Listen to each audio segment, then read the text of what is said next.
यकीन करना मुश्किल है मगर ये बात हकीकत है। 12 दिन तक जारी रहने वाला दुनिया का सबसे बड़ा ट्रैफिक जैम, जिसके नतीजे में लोग गाड़ियों में ही 12 दिन तक सोते रहे और जागते रहे। आखिर ऐसा क्या हुआ कि सड़कें ब्लॉक रहीं? बल्कि ये भी कहा गया कि 12 दिन तक लोगों ने वहाँ पर उस सड़क पर अपने जो है वो कारोबार स्टार्ट कर लिए थे, शॉप्स बना ली थी। तो ये कौन सा मुल्क है और कौन से ऐसे ममालिक हैं जिन्होंने वर्ल्ड रिकॉर्ड बनाए हैं जहां पर कई दिनों तक ट्रैफिक जैम रहे हैं और लंबे ट्रैफिक जैम रहे हैं? इसी से मुतल्लिक कुछ तफसीलात आपके साथ शेयर करते हैं। सबसे पहले तो 2010 में चाइना की एक हाईवे है जिसको 110 हाईवे कहा जाता है, वहां पर हुआ 100 किलोमीटर का लंबा ट्रैफिक जैम, जिसके नतीजे में 12 दिन तक जो है वो ट्रैफिक जैम रही। और घंटों ट्रैफिक जो है वो जैम होने के बावजूद जब ट्रैफिक थोड़ा सा मूव करती थी, वो तकरीबन 1 किलोमीटर मूव करती थी, फिर उसके बाद ट्रैफिक रुक जाती थी। और ऐसा मामला पेश आया कि लोगों ने कारोबार स्टार्ट कर लिए, लोगों को गुस्सा आना शुरू हो गया। गुस्सा आने के नतीजे में लोगों ने मुसलसल जो है वो हॉर्न बजाना शुरू किए। लेकिन जब लोगों को ये बात बावर हो गई कि ये ट्रैफिक जैम जो है वो जल्द खुलने वाला नहीं, तो फिर लोगों ने गाड़ियों में ही सोना पसंद कर लिया। जो इर्द गिर्द आबादी के लोग थे उन्होंने मौका गनीमत जानकर वहां पर कारोबार शुरू किया और लोगों की चांदी होगी। लोगों ने महंगे दामों उस मोटरवे, उस नेशनल हाईवे पर अपनी चीजें बेची। चाइना में बीजिंग और मंगोलिया को जोड़ने वाला एक ये जो ट्रैक है, ये जो सड़क है, उस दौर में मामला ये था कि कुछ जो ट्रक थे, कुछ जो बड़ी माल बरदार गाड़ियां थीं, वो कोयला लेकर जा रही थी और कोयले की प्रोडक्शन जो है उस दौर में बहुत ज़्यादा थी। ट्रेनों पर कोयला जो है वो नहीं ले जाया जा सका, जिसके नतीजे में बाकायदा तौर पर ट्रकों पर कोयला लेकर जाया जा रहा था और वो तादाद थी वो बहुत ज़्यादा थी, जिसके नतीजे में छोटी गाड़ियां जो है उस रोड पर दाखिल हुई। रोड पर दाखिल होने के बाद एक ऐसा ट्रैफिक जैम हुआ जिसने 12 दिन तक पूरी दुनिया को वर्ताए हैरत में मुब्तला कर दिया। ये जो रोड है 110 नेशनल हाईवे जिसको कहा जाता है, ये रोड, इस पर तकरीबन जो है वो 40% की कैपेसिटी थी उस दौर में 2010 में। लेकिन रोड 40% की कैपेसिटी वाला था, लेकिन इस पे जो ट्रैफिक थी वो तकरीबन 60% थी। और उस दौर में एक तो वो कोयले की प्रोडक्शन जारी थी और उसके बाद ट्रकों की आमदोरफ्त का सिलसिला जारी था।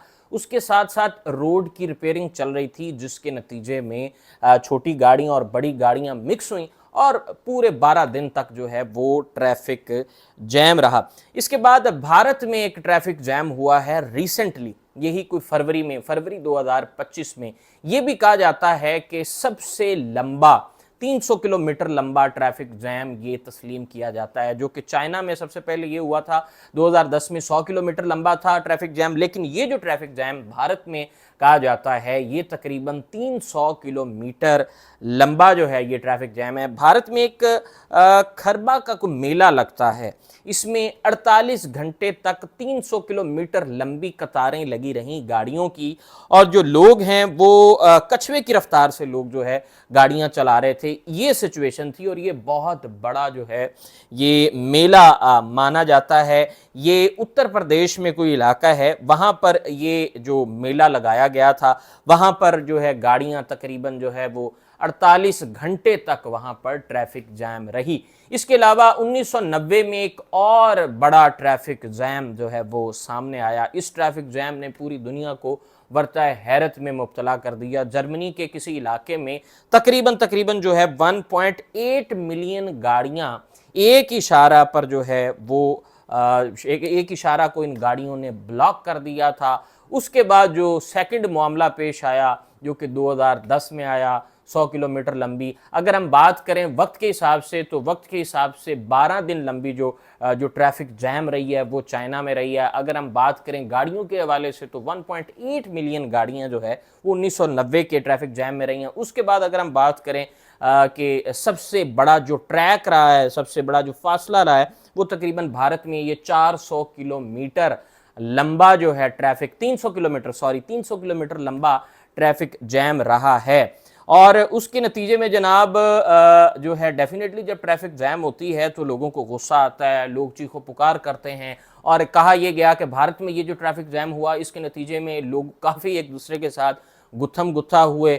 48 घंटे में कई जो है वहाँ पर जंगें लगीं। डेफिनेटली लोग एक दूसरे पे जो है वो कीचड़ उछालते रहे, गालियों की सूरत में लोग एक दूसरे के साथ हाथापाई करते रहे। लेकिन उसके बाद जब लोगों को same as it is China वाला मामला, जब लोगों को ये चीज़ बावर हो गई कि ये ट्रैफिक जल्द खुलने वाली नहीं है, तो इसलिए फिर लोगों ने सब्र तहम्मुल का मुजाहरा किया। और जब ऐसी सिचुएशन आ जाती है, ऐसी सिचुएशन में होता ये है कि जो कारोबारी हजरात हैं, डेफिनेटली कई गाड़ियाँ ख़राब हो जाती हैं इस ट्रैफिक में।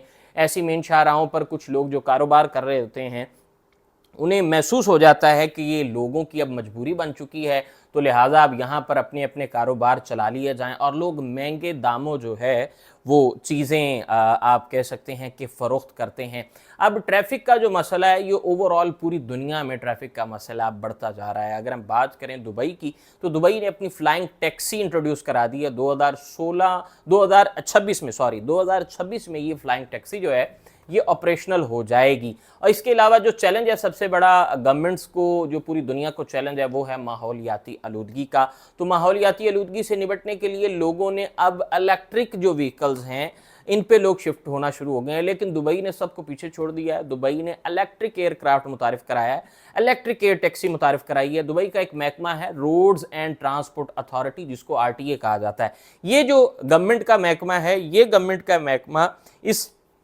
इलेक्ट्रिक एयरक्राफ्ट को, इस इलेक्ट्रिक एयर टैक्सी को ऑपरेट करेगा। और जो मसाइल हैं ट्रैफिक को लेकर, उनसे निपटने के लिए दुबई जो है उसने अपनी कोशिशें तेज़ कर ली हैं। इसी तरह चाइना बड़ा सुपर पावर है, अमेरिका सुपर पावर है, इन्होंने भी अपनी पॉलिसी जो है माहौलियाती आलूदगी से निपटने के लिए, इसके अलावा बढ़ती आबादी को जो दरपेश जो चैलेंजेस हैं, तो ट्रैफिक सबसे बड़ा मसला है। तो लोगों ने अब क्या किया है, अब लोग एयर एविएशन की जानिब आ रहे हैं, एयर टैक्सी की तरफ जा रहे हैं, एयर ट्रैवल की तरफ जा रहे हैं। तो इसी तरह दुबई सबसे पहला मुल्क साबित हुआ है, सबसे पहली रियासत साबित हुई है जिसने ये जो एयरक्राफ्ट का कॉन्सेप्ट मुतारिफ कराया है। और ये जो एयरक्राफ्ट है, ये तकरीबन जो है इसकी जो आप कहते हैं, इसका अगर हम कंपैरिजन करें दूसरे हेलीकॉप्टर्स के साथ, हेलीकॉप्टर की एक मखसूस आवाज़ होती है, लेकिन ये जो इलेक्ट्रिक एयरक्राफ्ट है इसकी किसी किस्म की आवाज़ नहीं है। ये बहुत साइलेंट किस्म का एयरक्राफ्ट है।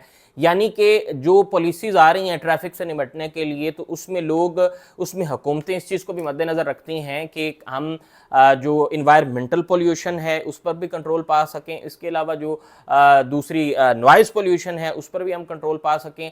और जो यकदम एक कतारें लग जाती हैं जिसकी वजह से पूरा निज़ाम दरम बरम हो जाता है, घंटों ट्रैफिक ब्लॉक रहती है, लोगों का टाइम जो है उसको महफूज बनाने के लिए अब जो है रियासतें वो नई से नई हिकमत अमली की जानिब बढ़ रही हैं। और ये कहा जा रहा है कि जनाब दिन ब दिन ये जो चैलेंजेस हैं ट्रैफिक के चैलेंजेस वो बढ़ते जा रहे हैं। गल्फ़ कंट्रीज़ में बहुत बड़ा इसको चैलेंज समझा जाता है, लेकिन वहाँ की गवर्नमेंट्स जो हैं इससे निपटने के लिए तैयार हैं। दूसरी जानिब चाइना, अमेरिका ये भी इस पॉलिसी पर आ गया है कि इलेक्ट्रिक व्हीकल पॉलिसी हो और ऐसी गाड़ियाँ AI ऑपरेटेड गाड़ियाँ, आर्टिफिशियल इंटेलिजेंस ऑपरेटेड गाड़ियाँ, जो कि आप कह सकते हैं कि बग़ैर ड्राइवर के, इवन के दुबई ने ऐसी एक व्हीकल मुतारिफ कराई है जिसमें बाकायदा तौर पर पुलिस रिपोर्ट जो है वो ओवरऑल सिचुएशन को मॉनिटर करते हैं। तो जनाब आपके साथ मुनफरिद और मुख्तलिफ और ट्रेंडिंग टॉपिक्स लेकर हाज़िर होते रहते हैं। तो मज़ीद जो है वो हमारे चैनल को सब्सक्राइब कीजिए, शेयर कीजिए। एक और नई स्टोरी के साथ आपकी खिदमत में हाज़िर होंगे। हमें दीजिए इजाज़त। अल्लाह ने के बाद।